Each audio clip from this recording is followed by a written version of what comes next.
Anyway, today's review is going to be centered around the Chieftain tank, which is a British tank, I believe, Cold War era. You are correct, sir. I haven't actually looked at his notes or his cheat sheet or whatever you have over there.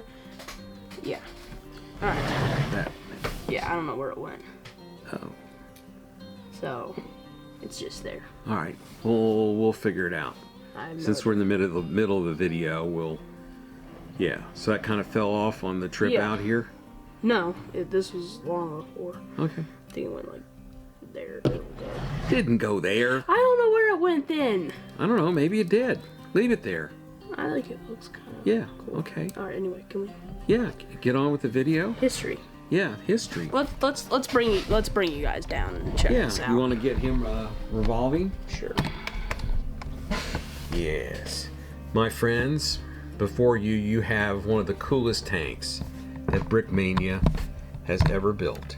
Here, look out. I know. I gotta get the gun up. Look at that baby.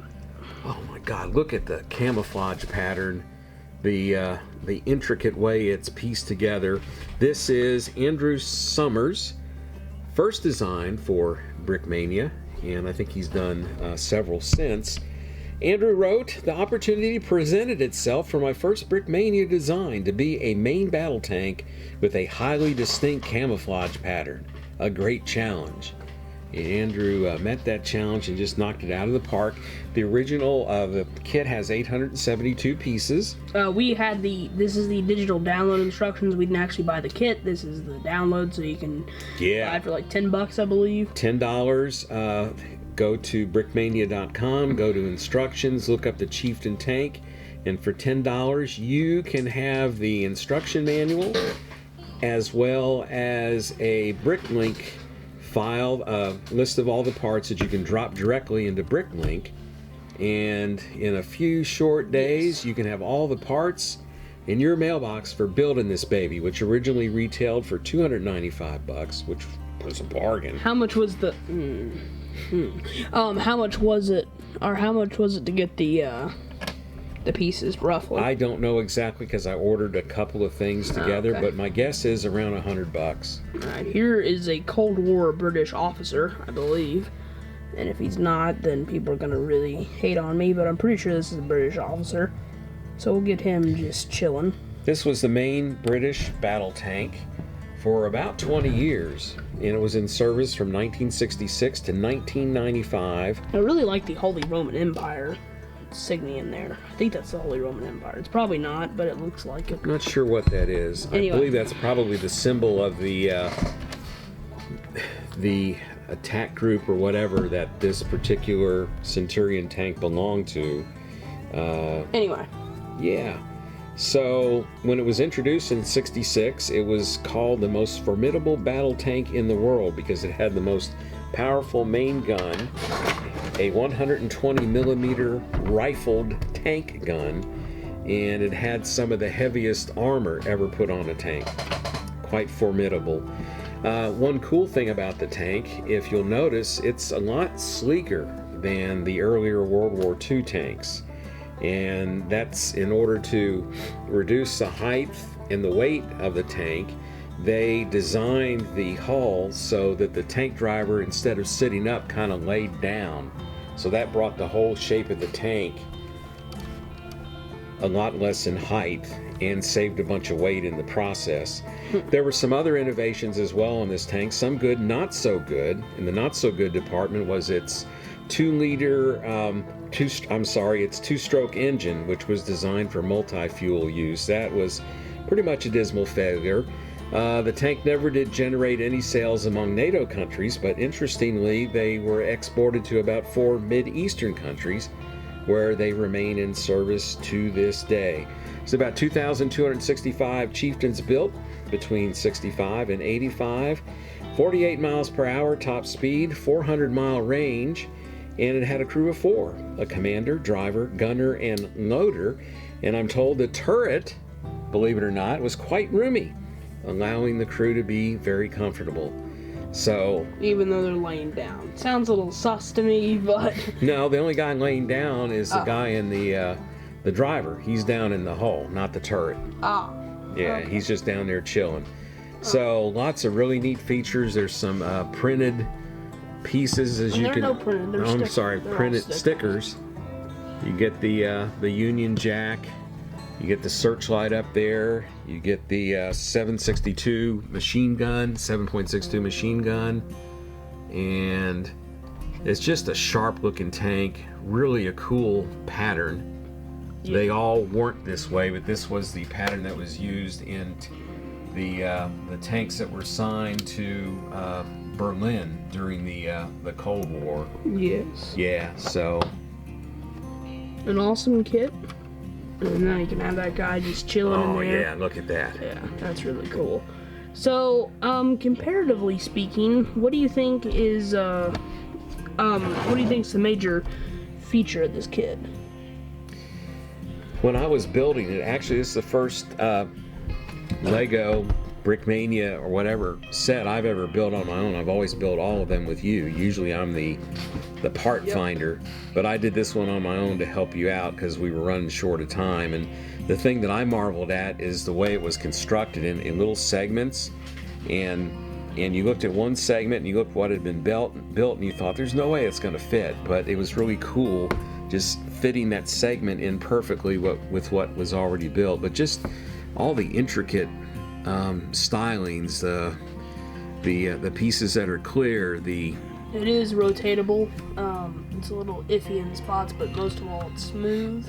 Yeah, I think this is one of the finest Brickmania tanks that I've ever had the pleasure of building. When we were talking on the phone about it, you said there was one flaw. Oh, yes. Overshadow that. Well, I confess, one of the wheel assemblies, the front wheel assembly, Sus. It's just held on by a single 1x1 plate, 1x1 round plate, and it just wasn't enough to hold on there and hold the tread in place. So yes, I cheated, and I used a dab of the glue, and all was well. Little dab will do you. Well, but anyway, sometimes he's overshadowing. The front wheel assembly is going to be tricky to put on. I actually don't have any experience because I actually didn't build this thing, so I'll have to trust Dave's word for it, but what he's saying is it doesn't work in the front, and that either you're going to have to use the glue or you're going to have to mod it, and I would prefer modding it because the glue is a sin, an absolute travesty. Is that a right word? Travesty? It's a word. Does that mean bad? Yes. Okay, an absolute travesty in Lego building. So, I do not condone the actions done by... Well, other people's mileage may vary, but I can say for me, I had trouble making it work. And as a last-ditch, desperate measure, in my own defense, I went to the glue. And I was happier, and everything was all again right in the world. But this is just a gorgeous tank. Absolutely gorgeous. And Brickmania has made it available to just about anyone. $10 gets you the instructions, and you'll probably have a lot of these pieces already on hand, but if not, for I believe around $100, maybe less. I mean, if you look at my collection over there, probably a video about it, I wouldn't have near enough pieces to build that because it's rare pieces in my collection of big hauls. But yeah, I mean, my point is that you could save yourself some money if you wanted to by using some pieces you already have. The track links are going to cost you some money. Yeah, track links. Is it just one thing you had to buy for the track links, or there's two? No, just one. Boxes, okay. There's one. I think there's 71 or 72 track links in each side of the tank. So the double wide track links are $30 for 150. So you'll add $30 onto your bill for the track links. You don't have to use them.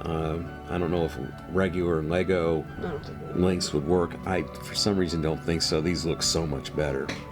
Yes. You're going to go to all the trouble. Also, the sticker, you're looking at like $6 for the sticker sheet, I believe. If you wanted to put the stickers, I wish he wouldn't have put on the stickers because I don't like the stickers, but that's just me. Oh my God. I mean, it personalizes the tank for me to... He loves stickers. I don't love stickers, but I just like looking at a tank and going, oh yeah, there's a Union Jack. Printed. That's a British tank, and printed would be great. I'm a printed man. I confess, yes, I'm a privileged boy, because I like printed. I understand that stickers are a lot cheaper than printing pieces, so, Well, do what you want to do. But if I am privileged, and I admit that I am, get you that UV printer, whatever you of your dreams. Okay, I'm not that privileged, all right?